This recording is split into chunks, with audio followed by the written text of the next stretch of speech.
I'm a 21-year-old full-time video editor, and since I get paid per video I make, I literally earn more the faster I can make videos. So let me show you how I figured out how to edit 10 times faster and make the videos look better at the same time. So the first way to edit way faster is to be trash collecting. That's because it's called the Wall-E method, and if you invest an hour into this, you will save yourself days of time. So please pay attention, because it will also make your videos look way better. No way? Yes way. Here we go. So Wall-E takes some raw materials, crunches them together in his machine, and out comes a beautiful product. And it does it incredibly fast, and that's why we want to create our own Wall-E. But how do we do that? Well, we have our raw materials, we put it into a Wall-E machine, and out comes a beautiful product. So how do we make this amazing Wall-E machine?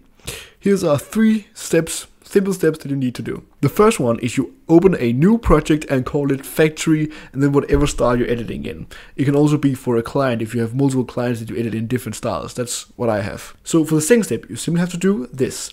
You put in all the materials you have in that video style. So that can be animation, transition, title cards, sound effects, backgrounds, icon text, effects, music, lower thirds, anything. And as you can see, I've actually categorized it here. So I have an own section for animation and title cards and lower thirds and so on. And you don't have to be that much. This is for another client I have, another factory, and it's way simpler, you can see.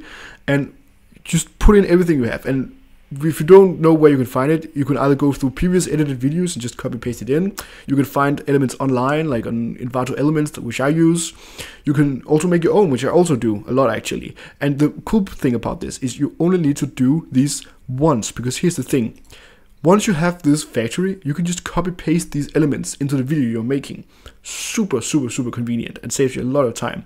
And it's actually also convenient for the client, because as you can see here, this was like a really nice animation I made for like with a pyramid. And then instead of using hours upon making this animation, I could just copy it in and change the text, and voila, then now it makes sense for that video, you know?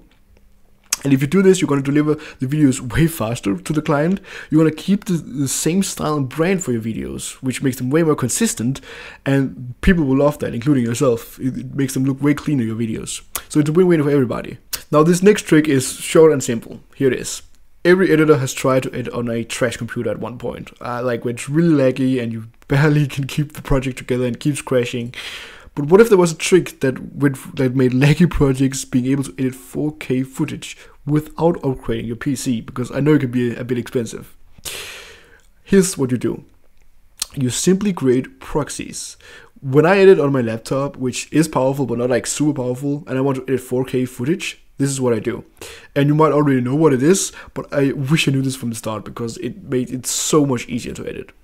So essentially what a proxy is you have the original footage, and then you set it to make it a proxy, which is lower quality of it, but then when you render it, it uses the original footage, so it's actually high quality once it's finished. It's just while you're editing, it's a lower quality version.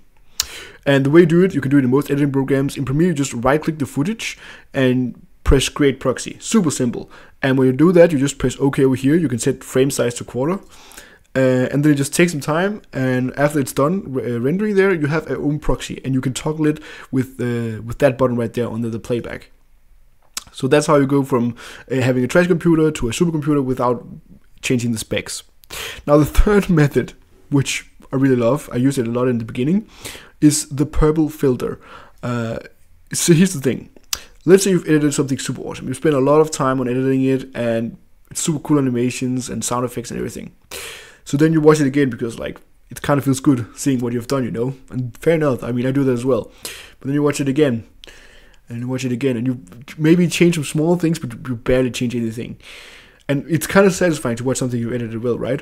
But be careful it doesn't turn into a hidden form of procrastination, which you can easily do, and it's going to slow down your editing project so much. It's incredible. So it basically steals your time if you do this too much. But how can I avoid this? Well, that's where the purple filter came in, because I asked myself this question and I came up with this solution. So basically I have this color mat here, and I literally just put it in over parts I've edited and think, well, I'm pretty done with this.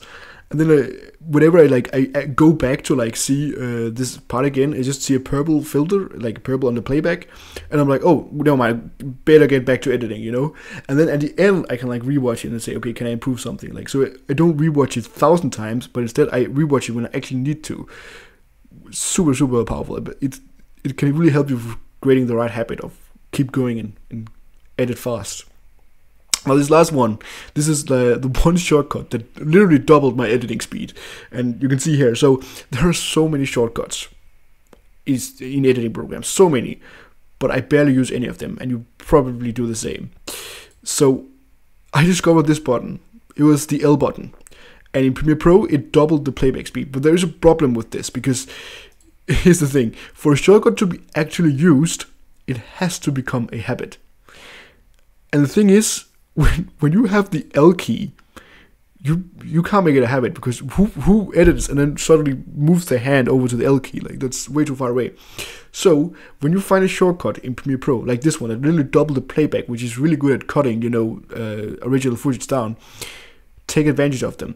And the way you can do it is just put it on your mouse. Put it on or like an easy, convenient place where you can just press it.